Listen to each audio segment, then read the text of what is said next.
I love the story of Easy's chocolate birthday cake because it is so personal to me. And even though I didn't... What are you guys up to? We're already eating. That's what I'm here for. Brad, do you want some chocolate cake? Oh, I want chocolate. Here's what was happening. You can get in on this, okay? So Amber kept making me cakes on my birthday. I'd come home on my birthday and it was like everywhere. Nobody had had dinner, okay? Kids are But like... you got your cake, just foo bar or what? Little foo bar, okay? So we developed this. Remember when I did this with Cat B?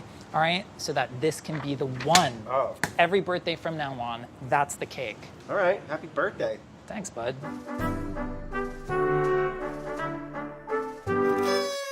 My favorite dessert, whether it's my birthday or not my birthday, is just simple chocolate cake. Give me the chocolate cake with some chocolate frosting, and I'm so happy. You know what? I'm gonna make you a recipe that you can make me every year on my birthday, and this is the one. It's a really lovely, lusciously chocolatey birthday cake that is very simple to make. The cake itself is even easier than the frosting, so go figure. This is just the most standard cake pan. A great way to make this as easy as possible to work with is to brush it very lightly with oil. Really got to get myself, like, go all the way and get myself a pocket protector, you know? Just trace the bottom of the pan.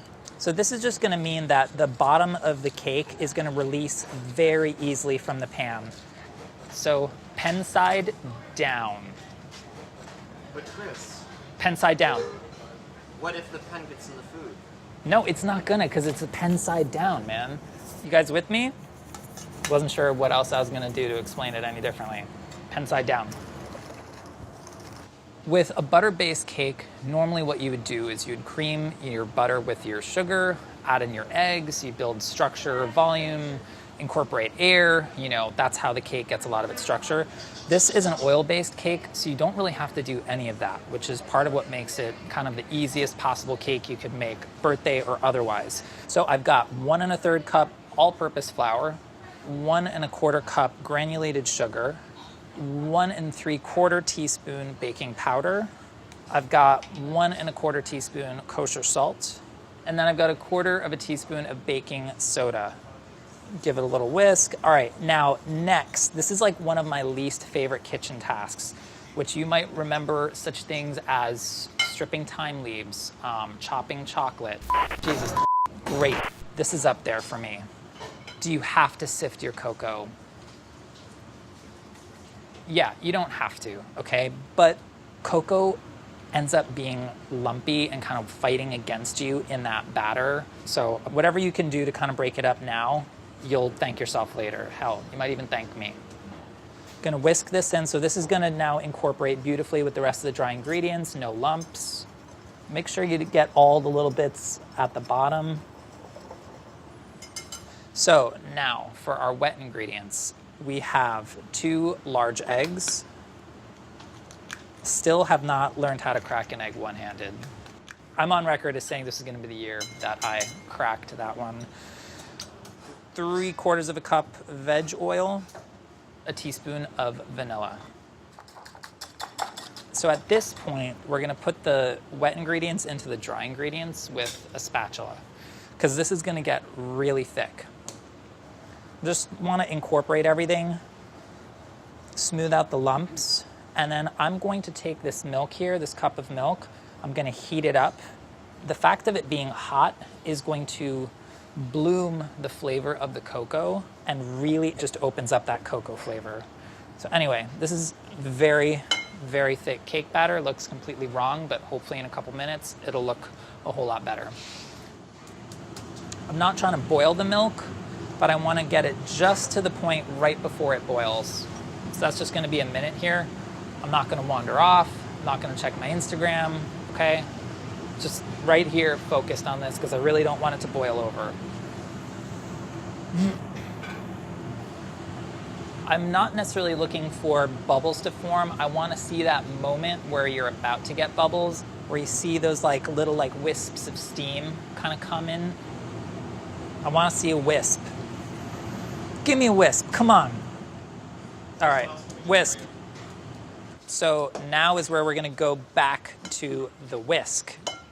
So at first, it's not really gonna wanna cooperate. You wanna whisk it completely, but not kind of over mix. But honestly, doing it by hand, there's way less of a risk of that. So that's done. So that's why you wanna have your pan prepared, ready to go when you are.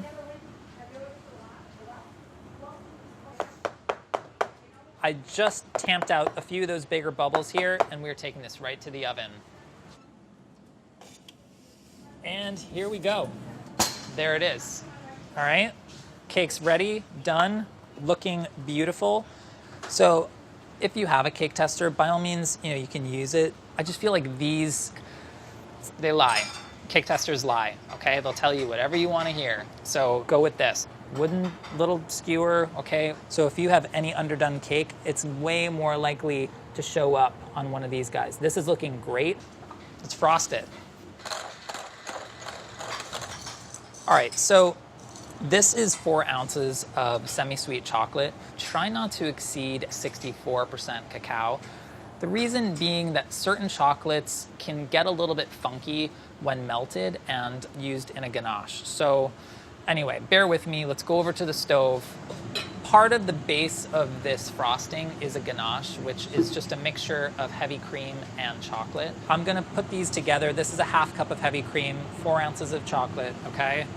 We're doing it over a double boiler. You'll notice, it's a non-reactive bowl, and the water is not touching the bottom of the bowl here. So chocolate's starting to melt here. All right, I can lower the heat if you see, a lot of steam escaping. It means it's kind of bubbling away under there. Just lower the heat, calm it down, check your feed, all right? And yeah, we'll be right back in a sec.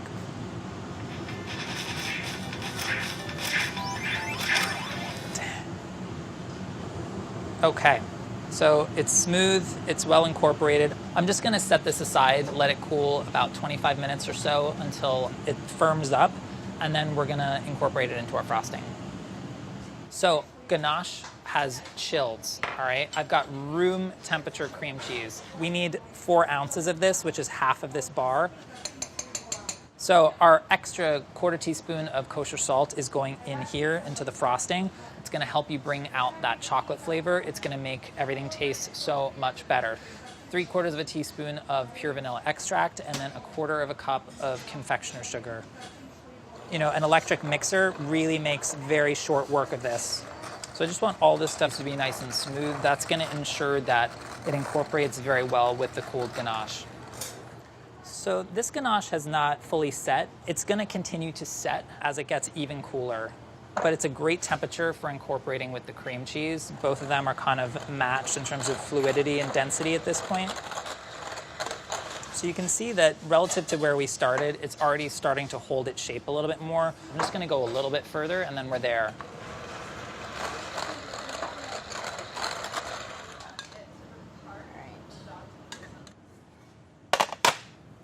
Clean release. The parchment round, okay? Boom. How you like them apples? Here's the thing, I don't even, oh my God. Oh my, I know, I'm sorry I'm making your cake. No, I'm How do so you think happy. I did? I think you did great. This looks awesome. At this point, you've done the work, you just want to eat the cake. So why are you gonna do something that takes forever and stresses you out? Yeah. No offense, Claire, Too much you time. know? Just Yeah. easy and looks great. So show them the spoon technique. All right.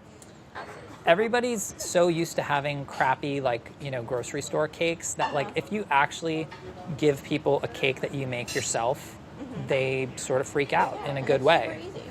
And you could finish here. This could be it. You could be done. I would have called it.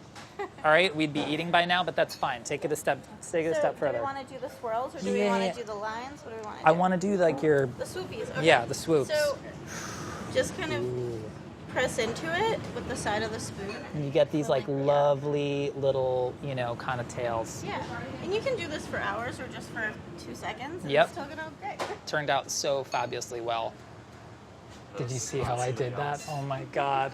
I was sitting there sweating, I'm gonna have to do it on camera and I'm just gonna have to do it and pretend I know what I'm doing. And then Kat, angel swoops in out of nowhere and totally does it for me.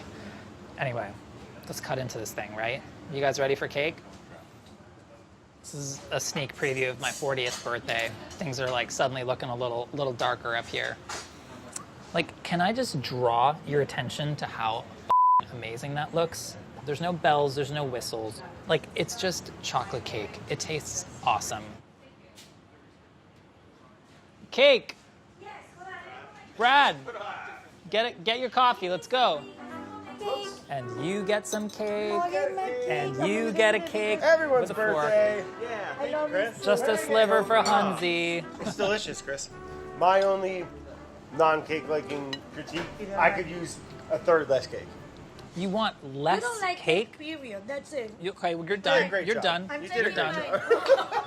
You're all set. cake We're all for set you. with you. Okay. Wait, Give it to you the guys cake are sharing? lovers. Good job, Morocco. All right. Thank you. Isn't it the best cake? It's tangy. It's bright. It's chocolatey. It's deep. It's rich. It's moist. It's true. It's just good cake. All right, with the exception of Brad, everybody friggin' loved it. Even Gabby choked it down. Yeah, Brad like apparently doesn't even like cake. All right. I'm back here Very to show upsetting. you that I almost had the whole thing. All right. It's- Well, maybe it's as good as my Gabby grandmother's can cake. choke it down. Yes. Thank Cool. you. This is really good, Chris. It's remarkably delicious. It really does not take that much effort. Yeah. You did a great job. No, you did a great job. We did a great job. We did.